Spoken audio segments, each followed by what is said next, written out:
So this is the Equiptronics conductivity meter, and in this semester you will be having two practicals based upon the conductivity measurements. So first of all, from here this is the main switch. You have to on this. Then there is one switch on back side. This is the second switch. You have to on that switch. After that you have to wait for 10 to 15 minutes and you have to give some time to instrument. So this time period is referred to as the warm-up time. Okay, and then you can start with your procedure. So over here this is the digital display wherein you will be able to see the conductance which you measure. Okay, now the conductance could be either in millisiemens or in microsiemens.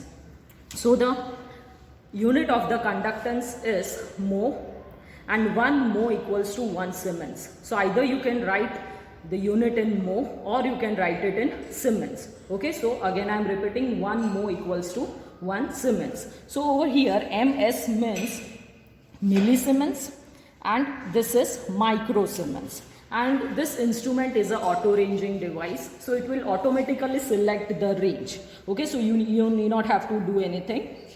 So based upon the concentration of the solution, the instrument itself will select the range. Okay, so right now it is in millisiemens. So you can see over here the light is there. Okay, so this LED is on. So right now the reading is 1 millisiemens. Okay, so you need to just check that where the LED is on, and that would be your unit for that particular measurement. So you need not have to do anything. Instrument itself will select the range based upon the concentration of your solution. Now coming to this is the calibration knob, and later on we will discuss this thing in detail when we will be discussing the calibration. Okay, then this is the on and off switch for the stirrer. So I'll just put it on. So you can see over here the solution which is there inside the beaker is stirring, right? So there is a magnet which will stir the solution. So over here the magnet which is being used rotates at a specific RPM, and for this instrument the RPM is fixed and it is 300 RPM. So this magnet will rotate at 300 RPM. Okay, that is rotations per minute, and the solution would get stirred. So if you want to stop that, again press this and it would get stopped. So over here there is no need to use the glass rod. You can stir the solution with the help of this switch. Okay, you can put it on and off with the help of this switch. Now if you come on this side, then from here you can, these are the two. Okay, from here you have to plug in your conductivity cell. So this is the conductivity cell, and this is the point from where you need to plug in your conductivity cell. Now there is another switch over here, and this switch is again for the calibration, and when we discuss the calibration I will discuss this switch or the working of the switch in detail. So now let us see the conductivity cell. You can see over here this is the conductivity cell. Okay, and it consists of platinum black electrode. So there would be 2 platinum plates in this. You can see over here there would be 2 platinum plates in this. Square chip would be there. There is one chip over here. On the other side also there is one chip. On this side there is one chip. On another side there is another chip.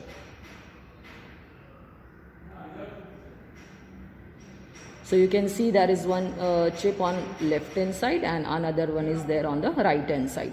So there would be 2 platinum chips, or you can say 2 platinum plates would be there, and it would act as an electrode. So in this conductivity cell there are 2 electrodes, and both are platinum plates which are there inside it. And both of these platinum plates would be separated by a specific distance. You can see that they are separated by a specific distance, and in between that there would be one liquid. Okay, you can see over here there is one liquid connecting both of this platinum plates. Now this liquid would be mostly a salt solution and it would act as a conductor. Okay, so actually the conductance of this liquid is being measured and it would be displayed on the display screen. Now let us come to the cell constant. Now in this you can see that over here K equals to 1. Right? So K over here refers to the cell constant. So now let us see what is cell constant. So cell constant equals to K, that is equals to L upon A.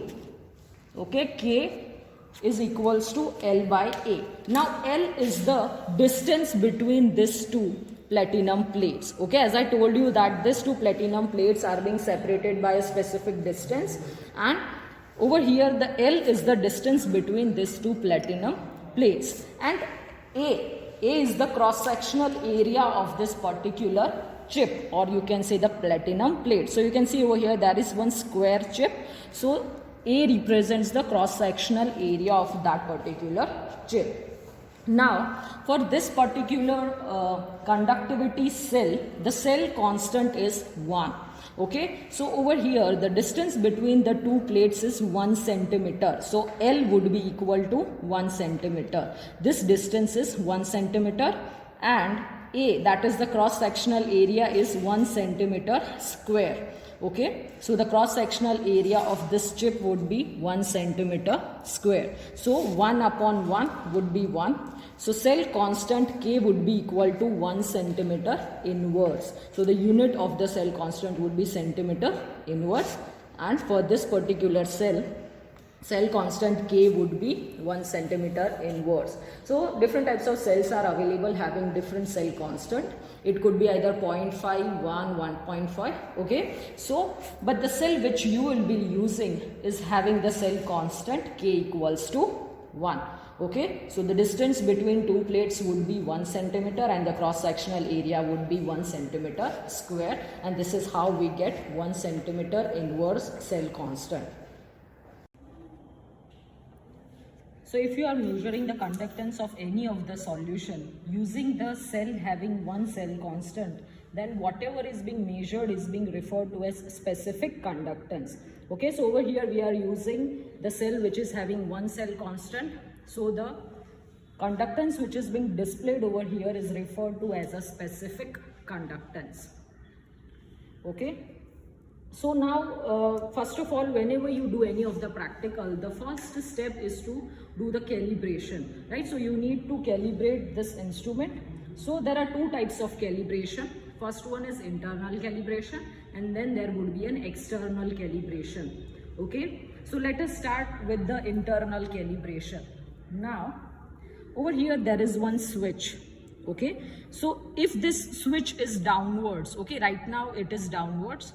So if this switch is downwards, then the instrument is in standard conductance mode, or you can say internal calibration mode.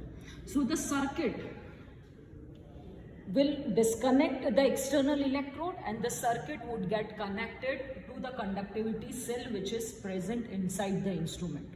Okay, again I am repeating. In the internal calibration mode, when you throw this switch downwards, the circuit will disconnect the external electrode and it would get connected to the conductivity cell which is there inside this instrument, right? So for the internal calibration, you just have to throw this switch downwards, and over here you need to set 1 millisiemens. Okay, over here you have to, you need to see that this light should be on millisiemens and not on microsiemens. Okay, so over here you need to set 1 millisiemens. So right now it is 1.001. Okay, so you can set it to 1 with the help of this calibration knob. So for this you can use the screwdriver like this, and slowly you can turn the shaft and you can get over here 1.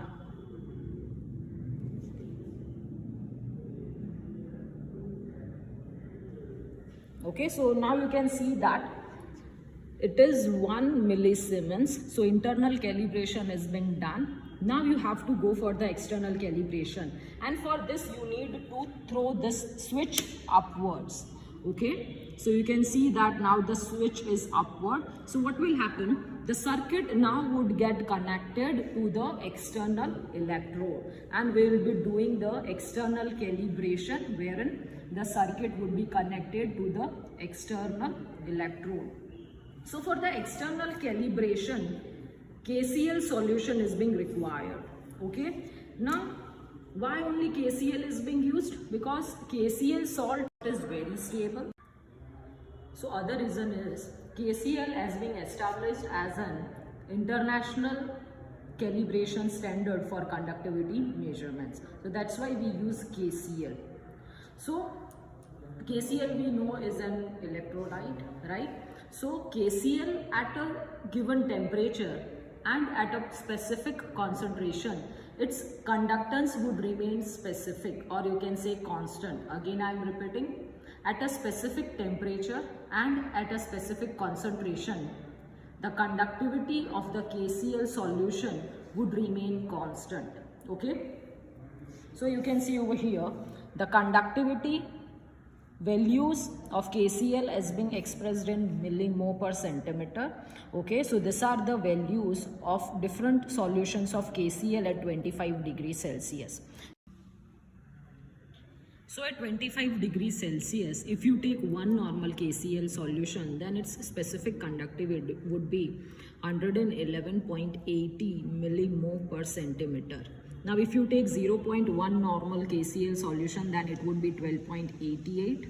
If you take 0.02 normal, then it would be 2.765. If you take 0.01 normal, it would be 1.413. Okay, so you can see that at a specific temperature and at specific concentration, the conductivity of the KCl would be specific and it would remain constant. Okay, so if suppose say the temperature is 24 degrees Celsius, then the conductivity value would change. Okay, but at a specific temperature and at a specific concentration, its conductivity value would remain same and it would be constant. So for external calibration, either you can take 0.1 normal KCl solution or you can take 0.01 normal. Okay, so these are the mostly used standard solutions of KCl. Okay, so suppose say I am taking 0.1 normal KCl solution for the calibration. So in that condition, you have to set 12.88 on this display screen. Okay, because at 25 degrees Celsius, if you are taking 0.1 normal KCl solution, then you have to get over there 12.88 millimole. Okay, so based upon the room temperature, okay, you have to set the calibration value. Okay, but usually 25 degrees Celsius temperature is being considered to be as a standard temperature. So whenever you do the calibration in your lab, you have to calibrate the instrument at 25 degrees Celsius temperature, because we consider it to be as a standard temperature, right? So you have to mug up these two values. You have to mug up that 0.1 normal KCl solution. You have to fix 12.88 millimole, and for 0.01 normal KCl solution, you have to fix 1.413 millimole per centimeter. Now over here, I have taken 0.1 normal KCl solution. So over here, the switch is upwards. So in the instrument, you have to set 12.88 millimole. So over here in this beaker, we have taken 0.1 normal KCl solution, right? And the conductivity reads 12.92. So it is slightly more. So again, with the help of a screwdriver, you can set this calibration knob to 12.88.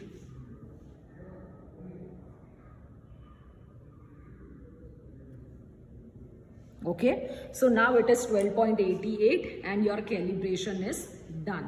Now what you can do is you can just replace this beaker with your sample solution, right? And this switch should be upwards. You need not have to do anything with this switch. And whenever you perform your practical, this switch should be upwards, right? So then, when the switch is upwards, then only the external cell would be,